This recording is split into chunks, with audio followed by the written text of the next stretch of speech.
Good morning. Again, it's a beautiful Sunday morning and I'm going out for a quick little ride on the Sur Ron Light BX.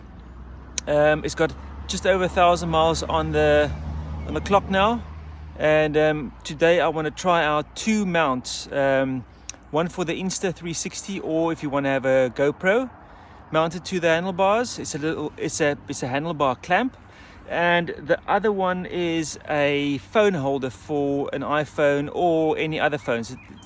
It's got a maximum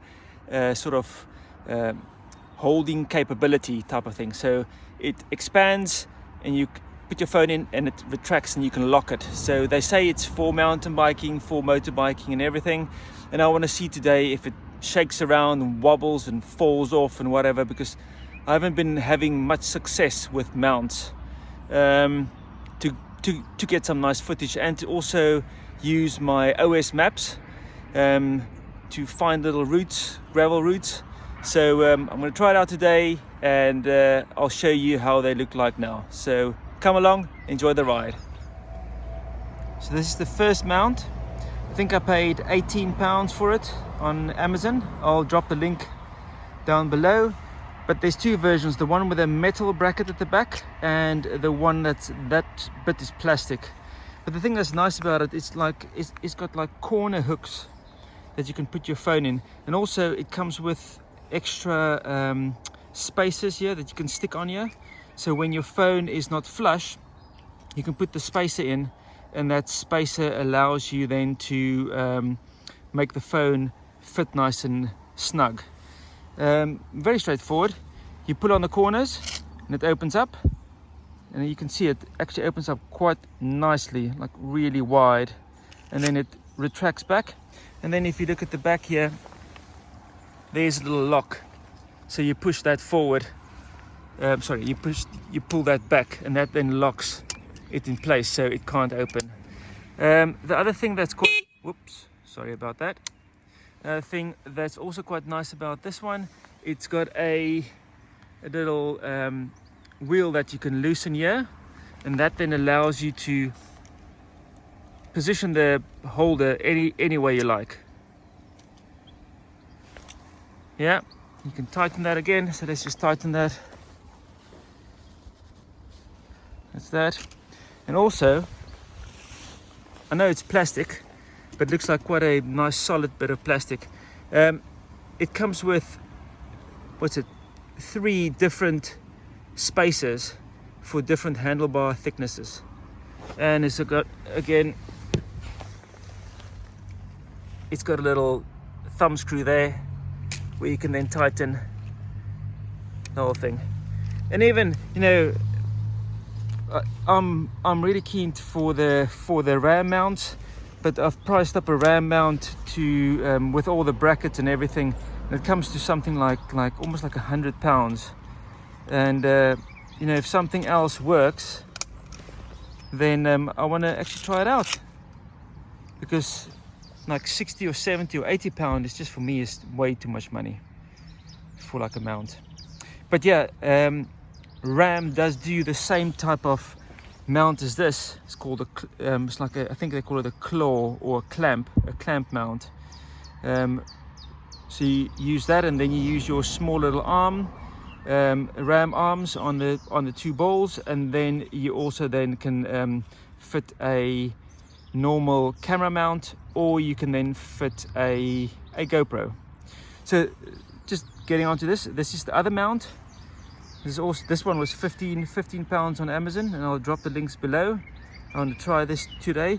I've got a bit of masking tape between the clamp, because for some reason there's a bit of oil that came onto the handlebars, and it's making the handlebars quite slippery. So just to sort of make it clamp a little bit better.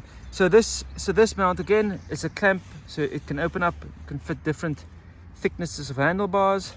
Got a nice proper, it's all metal here.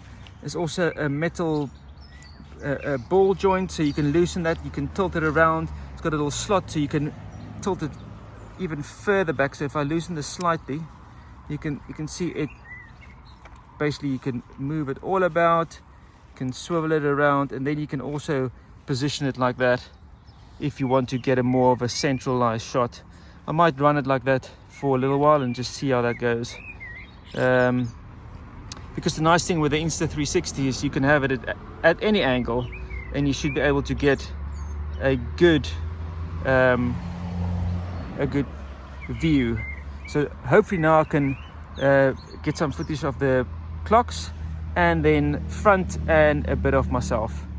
The only thing is, it's sometimes very well, they say it's quite you have to play around with it, because it stitches in this part, so where the sun shines, it sometimes gives you a little line on the video.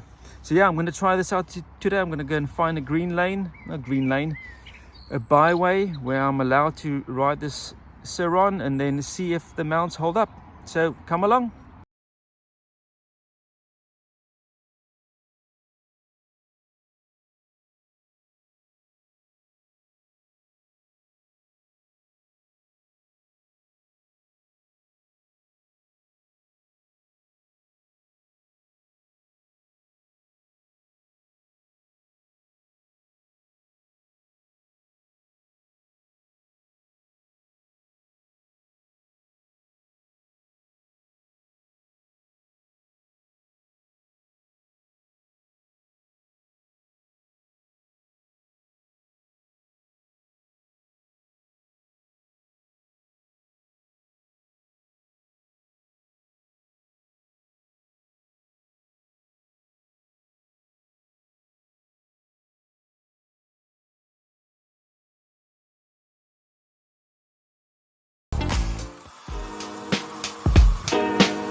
So I have found a little bit of a byway where I'm allowed to use the bike. So I explored a bit of the routes there, and it was really nice. It's really nice and easy to find these routes on the OS maps. So I think that's really, I think $2.99 worth spending for a month subscription to see how you like it, and see if you want to pay for the subscription. This is all the OS maps, so it's really nice. There's also, I think, a £23 yearly fee, but I'll go through the maps on another ride out. Just a quick update on these two mounts. I have had now no problems with both of these mounts. They've been solid. The phone one does wobble a bit, but it keeps the phone secure. it keeps it upright, it doesn't move, it doesn't swing around, it doesn't fall off, and the phone looks and feels and you can read the screen, so the wobble is not that much. The other one as well for the Insta 360 or the GoPro, that one was also perfect. No, with a little bit of masking tape I put around the handlebars, that secured it nicely and it didn't flop around or fall off. As you can see in my previous video, the Insta 360 basically fell down. I was like, this is not good. So yeah, I've done about 16 miles, you know, half of it was off-road, half of it was on-road, and it was perfect, even at about 45 miles an hour in the line of the wind, and it didn't budge at all. So I'm finished for the day. It's about I think about 10:30 or 11, and it's baking here in the UK. So I'm gonna head home and find some shade. See you on the next one. And if there's anything you want me to test or link or whatever, please drop in the comments below and I will get to it. Cheers guys, enjoy the Sunday.